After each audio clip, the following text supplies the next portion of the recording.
Hi everybody. This is Eric and Martin. They will talk about first paint, and recording is on.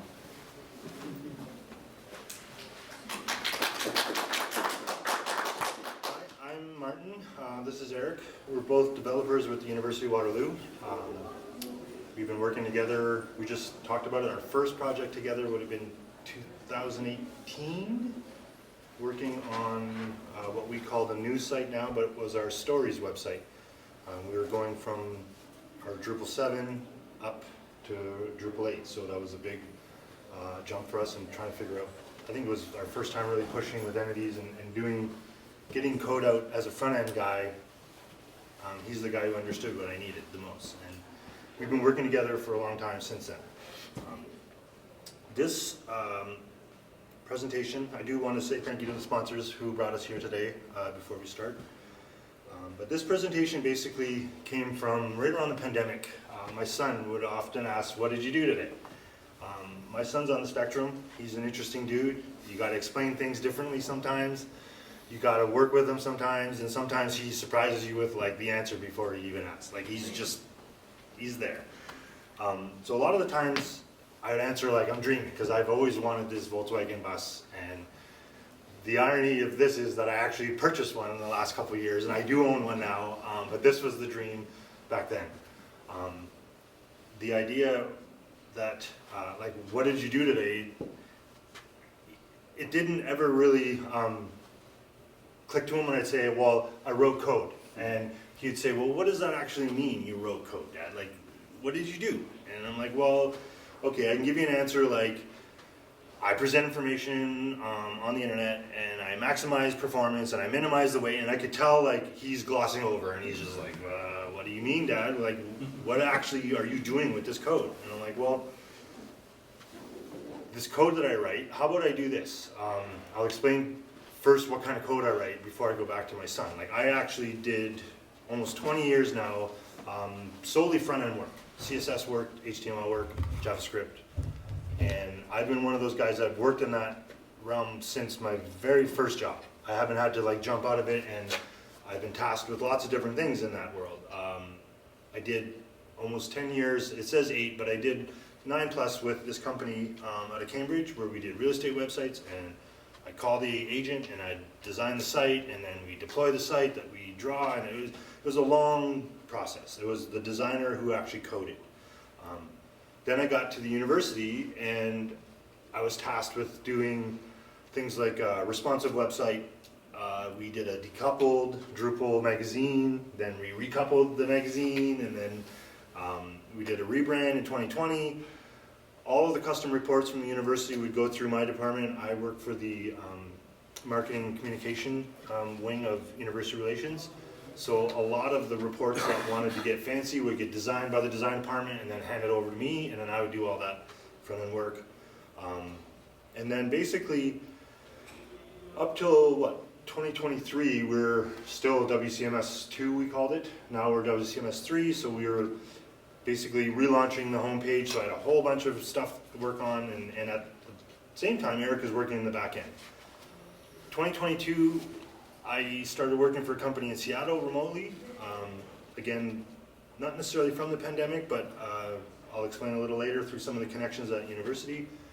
This turned out to be the reason why I'm actually doing the talk about paint, is that the company MindSing has Drupal first. They're a Drupal community leader actually in Seattle. They run, same thing what we're doing here, they run that out there.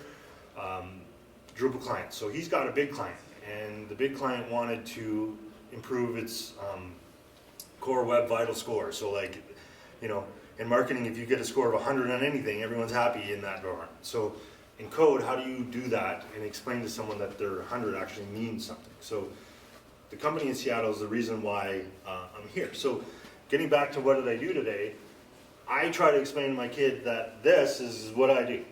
Right? Like, I take that thing that's in the driveway and I put it in the size of something that fits in my hand, and it's going to work in your phone, it's going to do all these things. And he started to get it, but he's still like, well, what do you mean? Like, how do you tell that you have this 2,000-pound bus and all of a sudden you just got this like 200-gram bus? Like, how can you actually tell that in code? And part of the ways we can is we can use things like Google's audit tools. They have a tool called Lighthouse. We've just upgraded to Lighthouse 13, so my talk is Lighthouse 10. I didn't get into the details of 13. It's basically a couple weeks old, and there's a page out there about it. There's not a whole lot of info. So you can use tools like the audit tool. We'll go into detail about it. You can use websites. There's a website, I think I have the link to it, webpagetest.org, and then it runs the Catchpoint engine in there. We use that one with the Seattle company because we wanted to be able to anchor the different results and have it show up. If you click, and you can see the results a month down the road, and it's not something local to the machine. Because every Chrome browser, you can turn on the extension and get the Lighthouse working for you in your local browser. So you don't necessarily need an outside source. So this website we'll talk about just briefly because it's something we did use. And another one is if your knowledge of front-end work is enough that you understand what a waterfall actually is, and you go through and you view source and you can watch with any of the browsers, there's enough information that could basically tell you everything Lighthouse is telling you. But what Lighthouse does is it actually, it's a way to like kind of softly tell if your website's performing well. It's not necessarily the end-all and be-all, but working in marketing, I know numbers matter, and when numbers go from 85 to 95, things change, and people start to notice, and people start to pay attention that, hey, wait a minute, why are we getting so, what's actually happening? So the Lighthouse score goes from 0 to 100.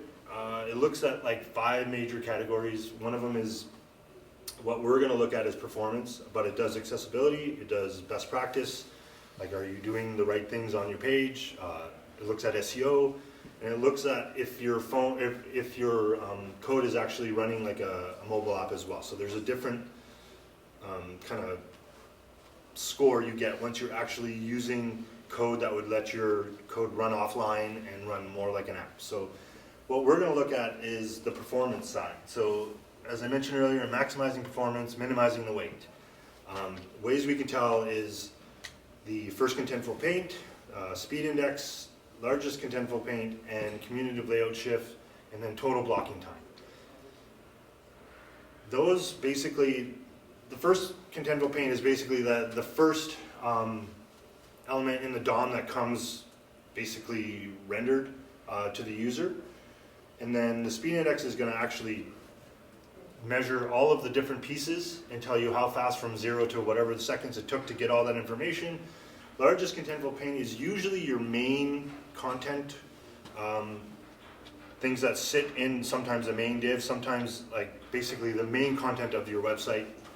And then the total block, or sorry, the commutative layout shift is kind of a combination of all these layout bursts, shifts that happen. I'll explain them in a bit.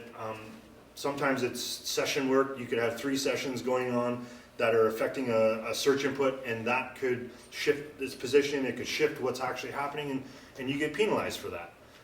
You also get penalized for CSS. If you have an element that starts its paint and it's 0 zeros on this left corner, and you do something and you move it over here later with another CSS file, you're going to get penalized for moving that item around on the page.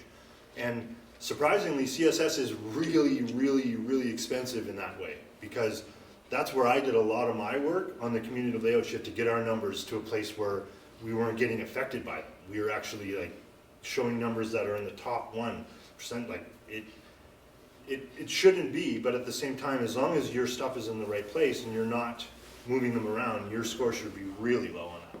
And then total blocking time is when it basically takes the first 50 milliseconds of every load of everything it asks for, and if anything goes past the first 50 milliseconds, it starts tacking time on. So you could request something 50 and it's doing what it's supposed to and it brings it back, you're not penalized. But as soon as you go and it takes 0.7 millisecond or 70 milliseconds, it's going to tack on 0.2 and just keep adding every time it does that, and eventually your time is going to get accumulated to a number that's going to give you either it's going to be really fast, or again, you'll see some of the numbers, they're bigger.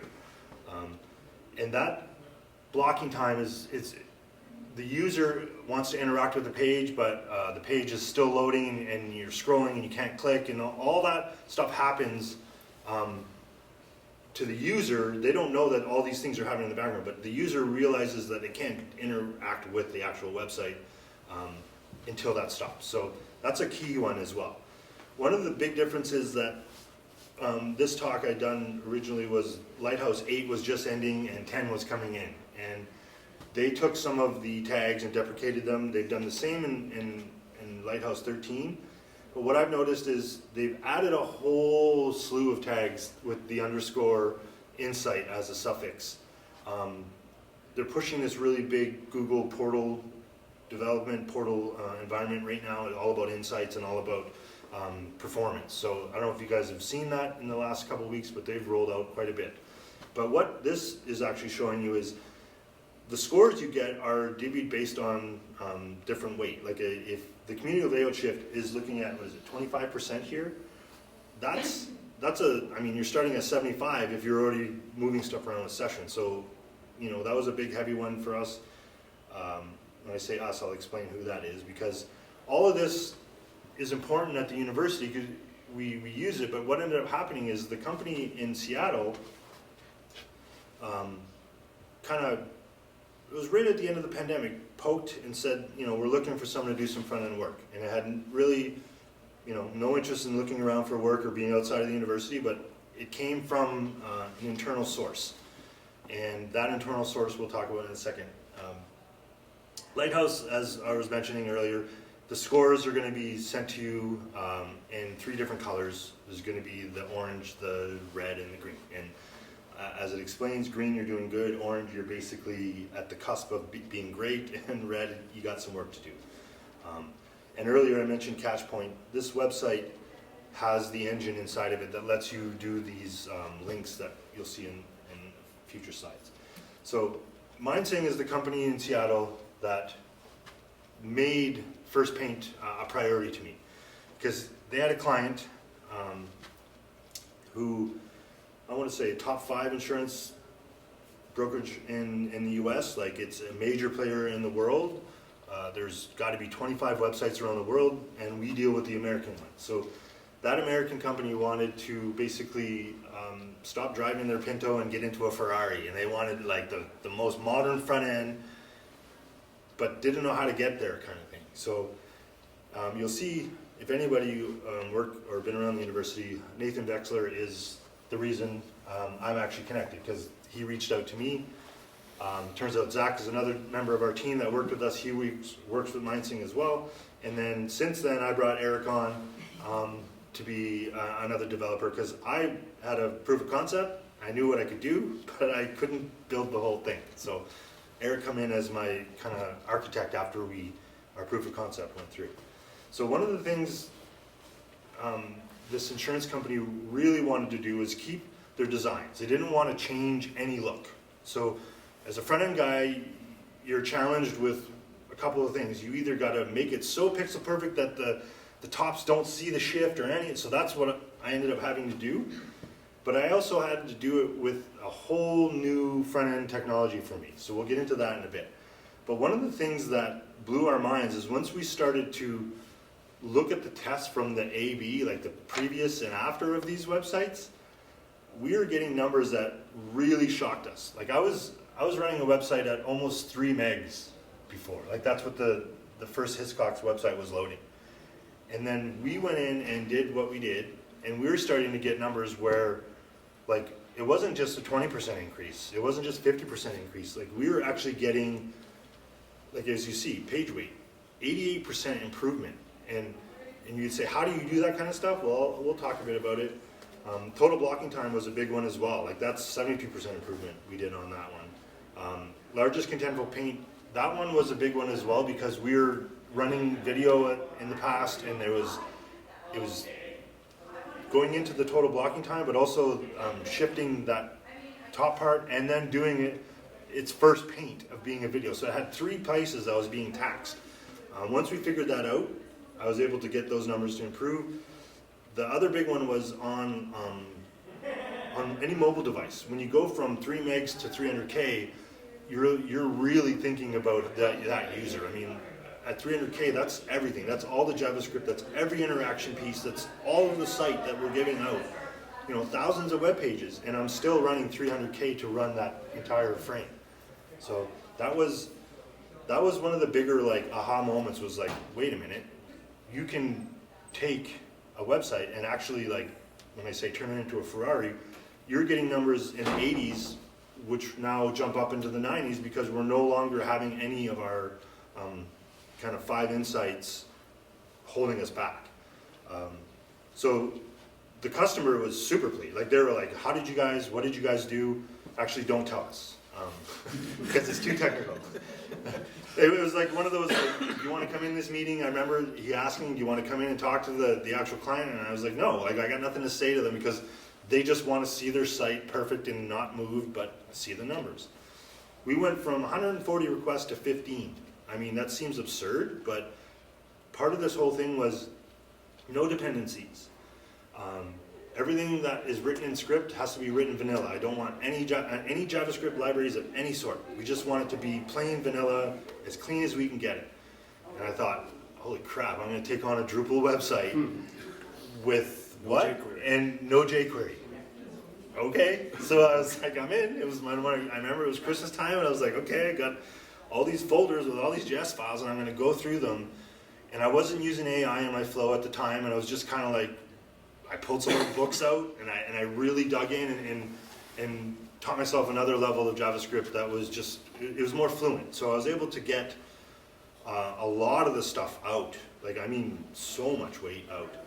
We were looking at, like, you look at that, at 2 megs worth of JavaScript down to 160K, or not even, sorry, 17K of JavaScript compressed. Like, that was basically removing jQuery and removing, I think there was 3JS, some 3D stuff was happening, things that were just not needed, really big bloated menu codes, like things that were just kind of inherited and moved down the line and never really looked at. But this was an opportunity to go, okay, well, how do I get rid of all these requests? Because they were counting, when I say they, MindSync was counting every node that was being loaded to the page. Like they were determining whether we should load things in a deferred case, or like, it was really, really, really, like, I've never seen the scrutiny like that before. So the idea that we were able to do that, such a big jump, with basically, again, without showing them that we did it, like they didn't want to see the website change, but they wanted to see their numbers change. So how we did this is we used Tailwind for the front end. This is my first time. This is 18 years writing CSS and then being told that you got to learn something completely backwards. And I don't know if anyone has worked in Tailwind here.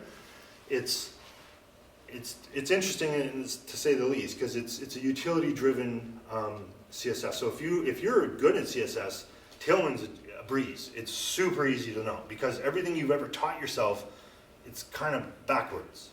You step up. You understand the funnel, and you're at the bottom most of the time, and nothing ever touches itself, and it makes it really clean and robust in that I don't having to. I mentioned do the vanilla JS, but we did CSS and JS deferring in our HTML template. I'll show that in a bit, where we take our fonts, we inline them, we take our critical CSS, as I call it, we inline that to the top of the page. We do a bunch of things that basically tell the page what it's supposed to look like and where everything's supposed to be before the body tag even opens. So as the body tag opens and it's printing the DOM elements, it already knows where to go. It never looks back at a style sheet, because that style sheet's been inlined on the HTML. And the fonts never go back. So when you see those requests, and those requests are only 4 requests, it's because we've done it in a way where I'm only doing one style sheet pull, the main CSS, critical is inlined, and critical is everything that comes above the fold, that old newspaper analogy. As a designer, you hate to hear it, but you understand what it means in marketing. It's all about that first.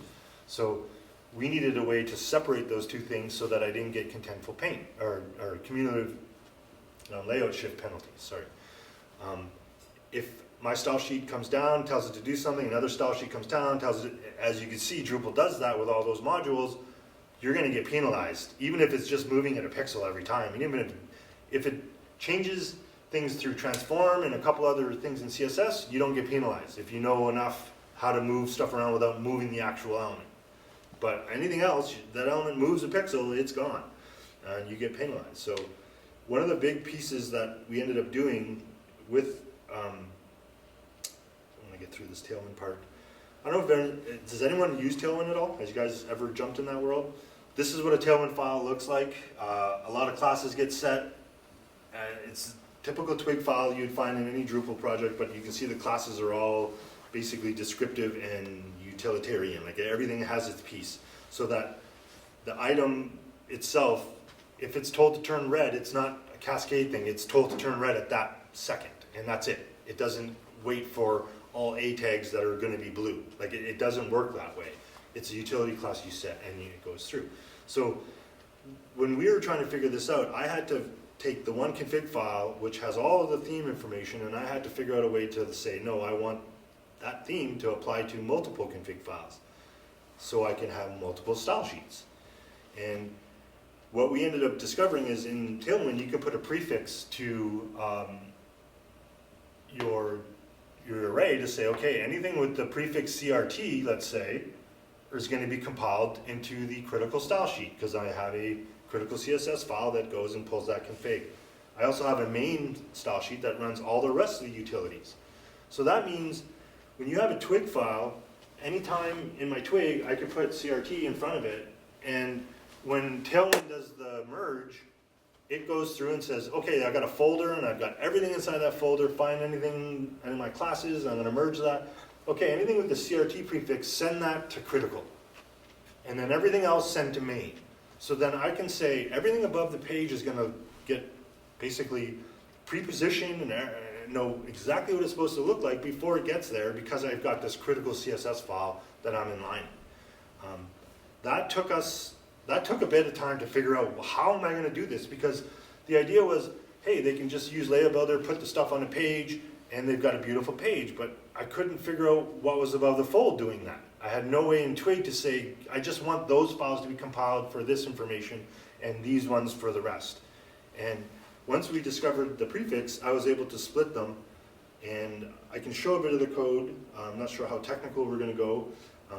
But one of the things we ended up doing is, in Drupal, when you create a page, you get a node. In that node, you have fields like a title, and we ended up using the nodes fields to do a lot of our above the fold. So you put your picture in, your media, you put your titles, you put whatever interaction you're doing above the fold is all done on the node edit screen.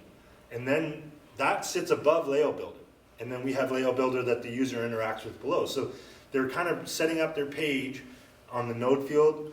And then this is where Eric jumped in, is he actually created a module for me, well, I say for me. It was for you. It was for me, it's for the front end. And this module, I'll let him explain it more. Him and the guys from MindSing were basically like, how do we, in fact, we actually use it at the university. I think it's made its way into our, so this is something that, as a front end guy, I want fields anytime, anywhere, all the time. And with this module, I'm able to get them at any level of anything. If I want something at the page, we send it to the page. If I want it at a different region, I send it to the, like, it's really robust in that a front-end guy doesn't need to rely on everything to come down. I can actually set any variable I want at any level of Drupal and say, I want it at this twig level, and with this module. So it's super helpful in that way. That gives me the pages, all the blocks, all the fields in every block on the page available to me at any time, at any level. So as a front-end guy, if I need to know there's something on the page before it comes because I'm going to interact with it with a different header. Example is our table of contents. Yes, the table exactly. of contents can go in the Layout Builder page, but he needs to know at the very top page level that there's a table of contents. Correct. So How I do can you do that? some, I can do some JS work and make sure it sticks right and have a nice, but I don't want to change my header every time. I want to know it's up there. So a lot of times I'll just write something, a switch or a set in Twig, or I'll have it pre-processed based on that sending of the variables at different levels. I get pre-processed page because I send it to page, and then from there I get to use it. So one of the big things that that basically, go to the code side. One of the big things that that allowed us to do this is the way that we take over our HTML twig files inside the anonymous theme. Like that's something that, let me get to this, leave that. We ended up basically, as I mentioned, we inline the fonts. Let me get to the code. You set that up. So I came in, Martin got this proof of concept working, that critical and all that stuff. And I sort of came in when they started this anonymous theme. It was like, okay, how do we say now, load the anonymous theme, like when a user's not logged in, and be able to separate out the critical and the main CSS. Like, how technically do you do that? And so that's where I started with mine, saying maybe a year and a half after Martin did. So it took him like over a year to get this proof of concept sort of working. And so I helped write the anonymous theme, and Martin's going to talk a little bit about this. In the anonymous theme, this is what we do right here. We don't want any of the system. I don't want core in there. See it. I want none of it. I just want what is going to present the HTML to the page. And I'm here at a Drupal conference. Drupal does a really great job of putting my content in the right place. But as a front-end guy, sometimes I wanted to make it look something like it's never seen before in Drupal.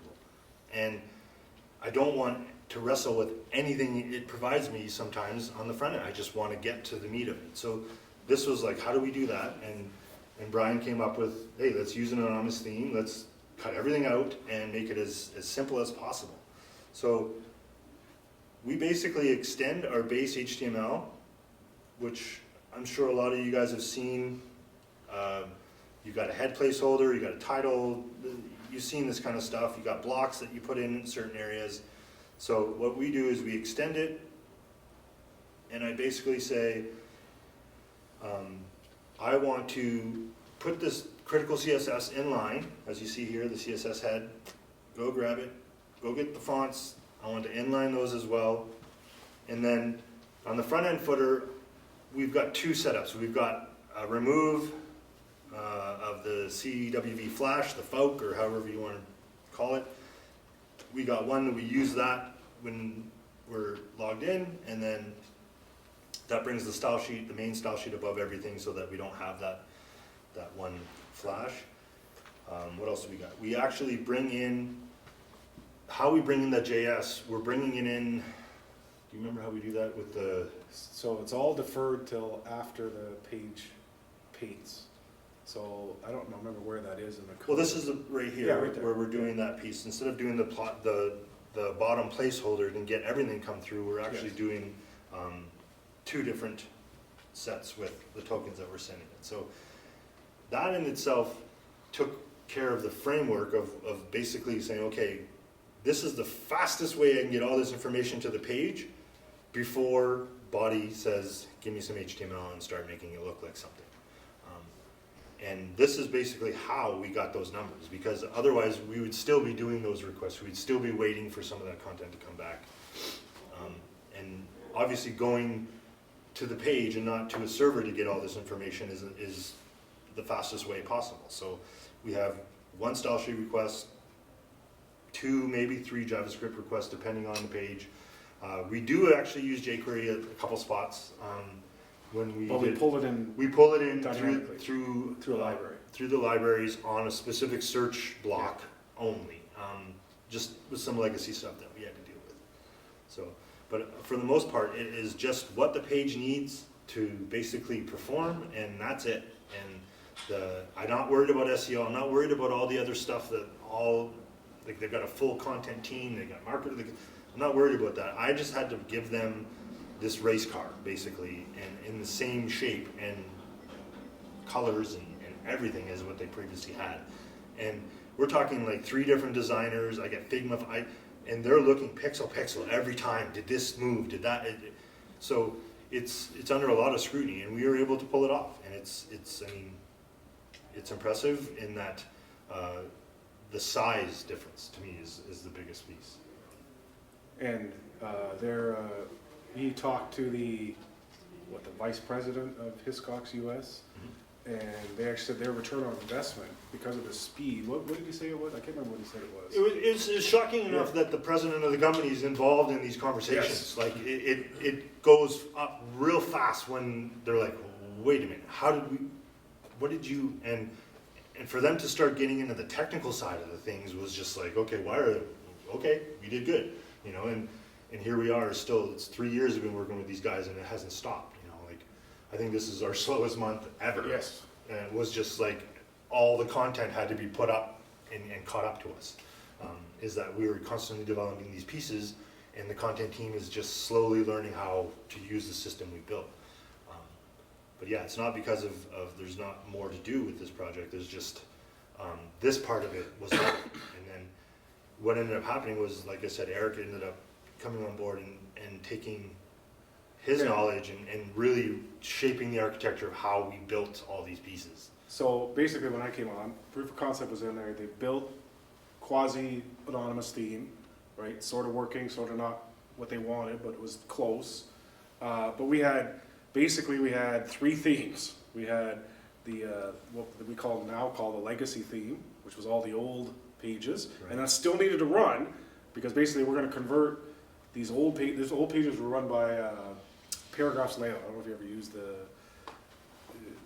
it was 1,000 paragraphs on a yeah, page. oh, it was huge, and the So edit many paragraphs. screen takes forever to load. Like, But they still have pages on that. So we had that, what we call legacy. Then we had the new layout builder theme, right?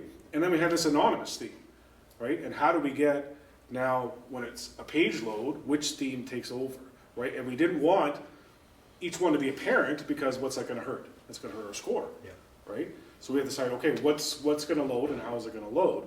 So there's a great module out there called Theme Switcher. I don't know if anybody's used it before. So it's, you gotta use kind of the rules module and Theme Switcher. So based on a page type, or a page type machine name, it loads a specific theme. We have Right. 4 config pages that Yeah. we use to run different types of pages. Like So partner there's agents. a big logic about, sometimes it's terrible, but there's big logic about how it figures out which theme to actually load. There's a bunch of triggers, like if you're on a layout builder page, if you're logged in, if you're not logged in, a whole bunch of things. But they use config pages to kind of spit out what theme should load for each page, right? And that's sort of how we do it. Now, they use config pages heavily, but whatever. It is. But I was able to figure it out. Okay, now we can figure out what theme to load. And Theme Switcher was super easy to use at that point, once we figured out which one to load. And then, now that we figured out, okay, which one do we load, it was, like I said, Martin and I worked together for too long.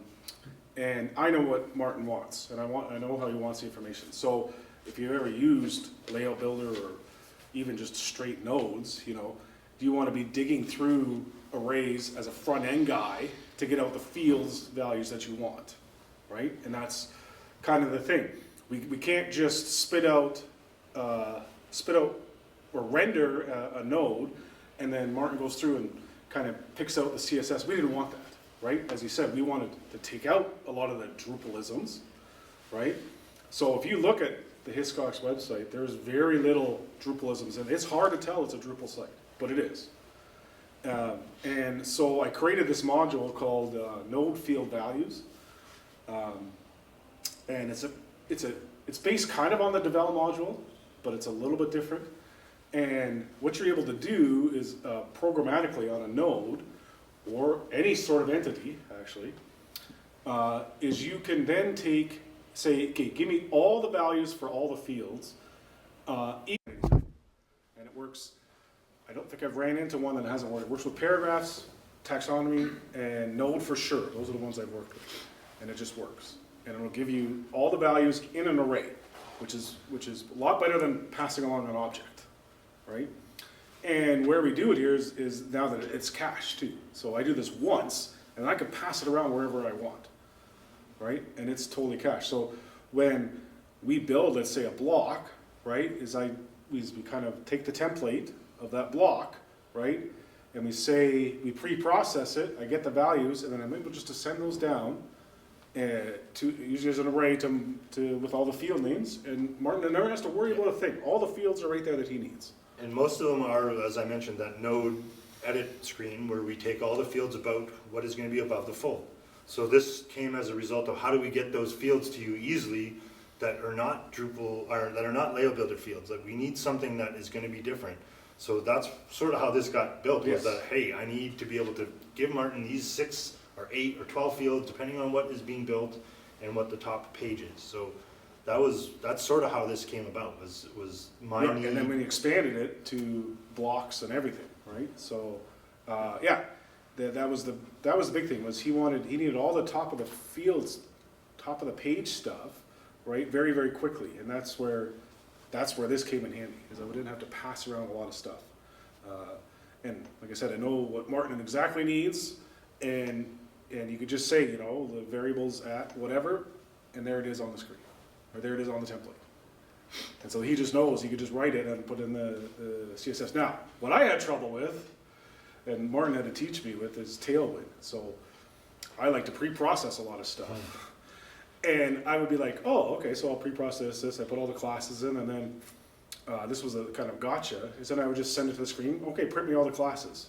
Well, then Tailwind doesn't actually process variables, right? Tailwind will only process the actual class name on the template. It needs to be there. Yes.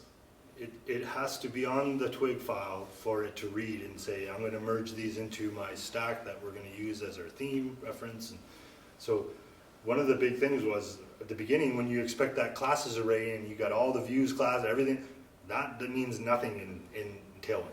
It is useless. So that was one of the bigger ones, was like, okay, I'm really writing something completely different than what Drupal's expecting to happen.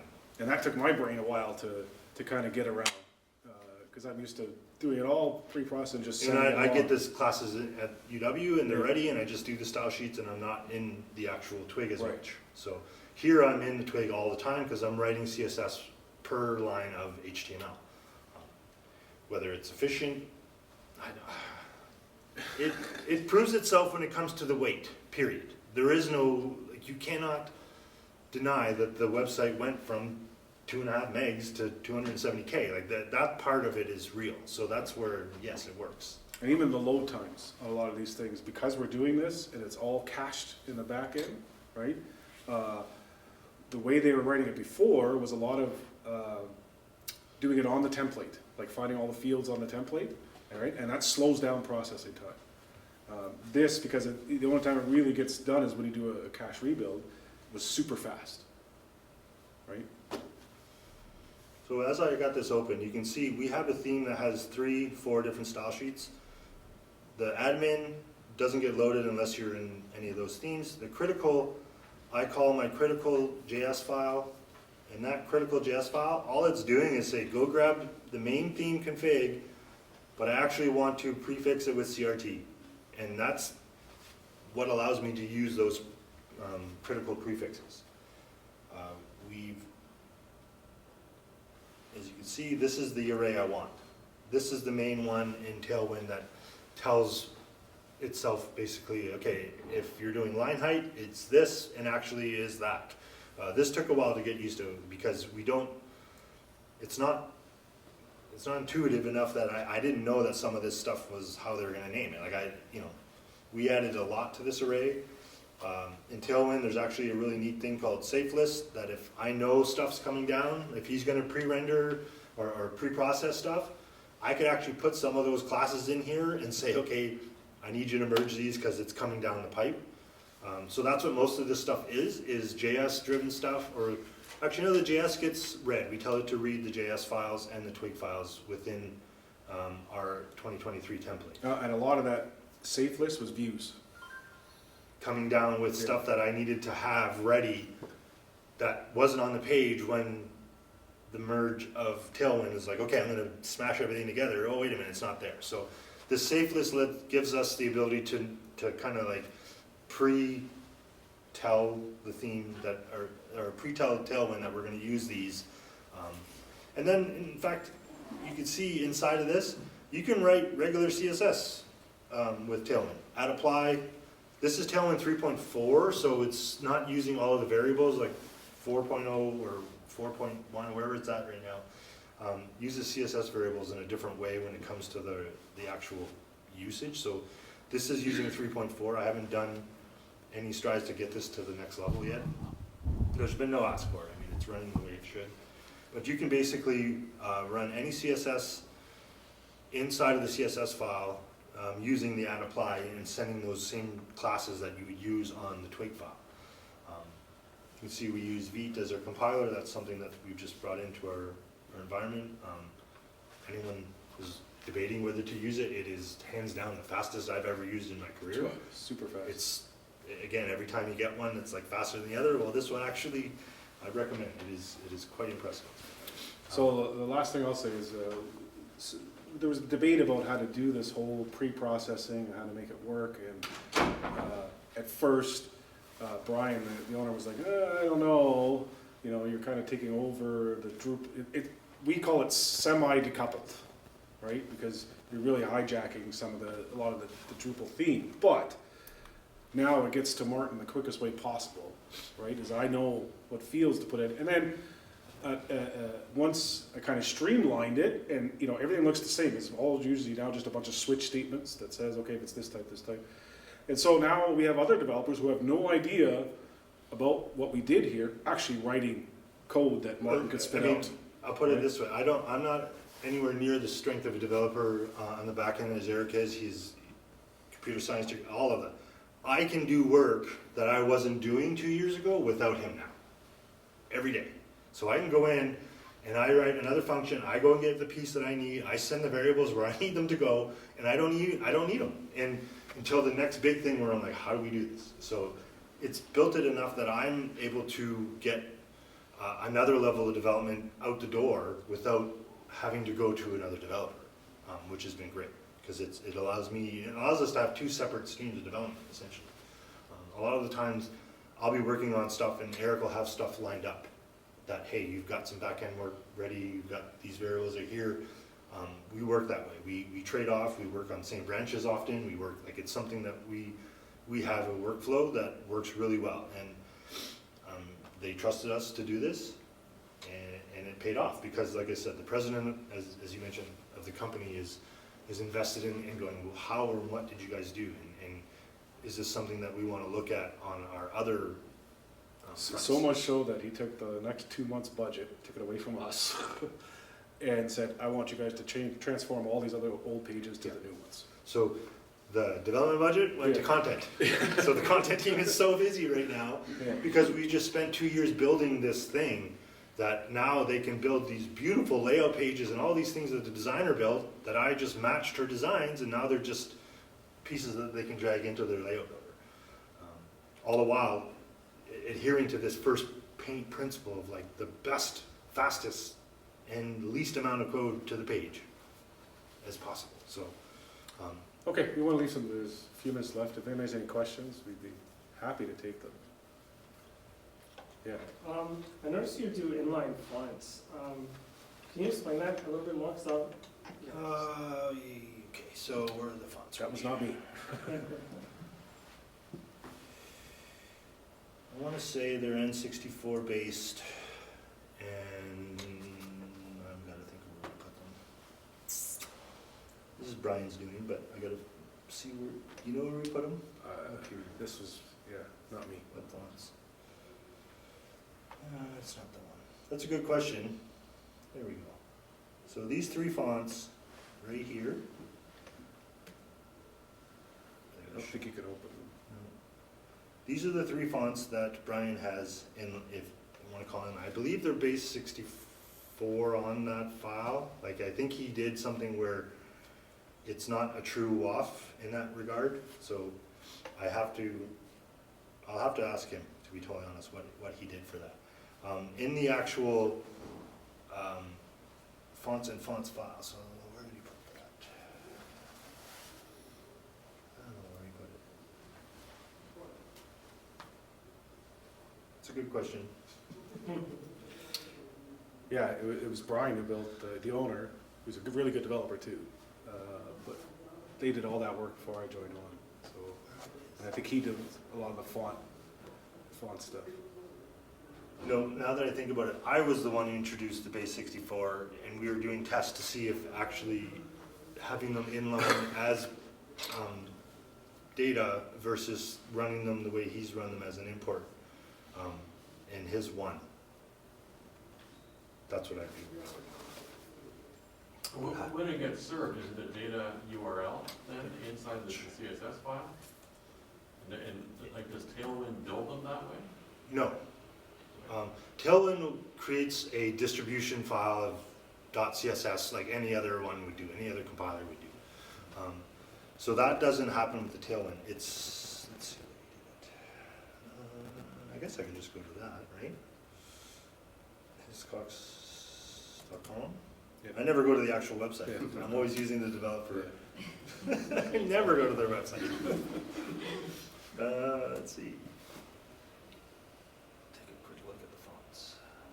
Any other questions while he's waiting? Yeah. I'd be interested to know how far you went in terms of like putting all the Tailwind classes in the markup. Like for example, when Drupal gives you like an image or a link from a field, Yeah. are Tailwind classes actually still on the markup there as well? Or So is it that's applied what I did. I don't like that. No, he hates it. I I'm hate the same way, the Drupalisms, right? So we basically take over the template for whether it's a field, a block, usually at the block level, or the node level, right? And all the Drupalisms are removed. All the classes are removed. And they're replaced with Tailwind, except for, remember he showed that safe list, right? And a bunch of the ones that need to come down, like a node and anything from views, a lot of, because we use views, right? A lot of stuff in views, we're all put on that safe list, right? And then I tell it, okay, yes, you have to use these ones, right? But usually I take out, when I take over the template, is I take out all the classes and I only add in the specific ones I need, right? Like I say, if this is a view, don't exclude everything, put everything down the pipe, right? Because usually we're needing all that stuff for views. If it's a node, I'm saying there's a function that says, if this is a node, add these classes in, these base classes that we need for nodes. But every other Drupal class-based thing comes up. Does that kind of make sense? I can't even find them right now. They're not at the top of the page. Doesn't make any sense. But you can see what happens with the style sheet. This is actually the Tailwind variables, the Tailwind reset that I built, and then the rest of the pieces that are all CRT. This all comes in before the body tag. So that is basically the power of Tailwind, that we're then saying, okay, take that smash and then inline that so that we can have that as just a style tag. Okay. Yeah. The proof was in the pudding for this business. I'm way less technical than I used to be. What's it going to be like trying to convince Waterloo to? We're already heading that way. We're already headed that way, and our numbers actually, our web vital scores are pretty decent. Like we're in the like when I say we're in the 90s regularly, just best practice can get you there. I had a couple of authors on my team asking, why am I getting 70s on these pages and you're getting 90s on that page, and it's the same website? And I say, well, maybe don't load a video on the top part of your first fold. Maybe stop using things that are blocking the user and have an image up there and make it decorative, and don't like do the best practice first, and you'll see your scores are going to go up. So the university itself, we're on a big transition coming in the new year as to what we're going to do. I believe it's to go to Drupal 11? Drupal 11 with Storybook. With Storybook. And So Tailwind. the idea is to take what we've just learned, obviously the last couple of years of going through this, what's a good everyday application of it? Is Tailwind the secret sauce? I don't know if it is, but it really makes things a lot lighter. And there's no kitchen sink. There is no, if this happens, style it that way. It does not work that way. It works utility, like if I have that class, I'm going to do that, and that's it. And there is no extra CSS written in case. So that's another thing that was hard for the client to understand, was the content editors are so used to being able to put a class on something and it does that for them. Whereas we're like,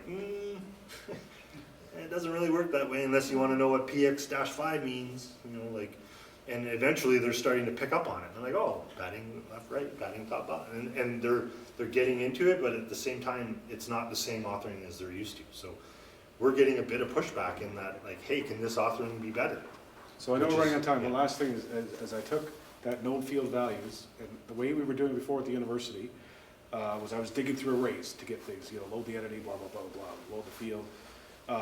And I used that known field values, dropped almost 1,000 lines of code, just because I was able to, in one call, was able to get all the values for a node, a block, a taxonomy term. It's huge, right? So, yeah, if you want to check it out, it really does work. Thank you, Martin and Eric.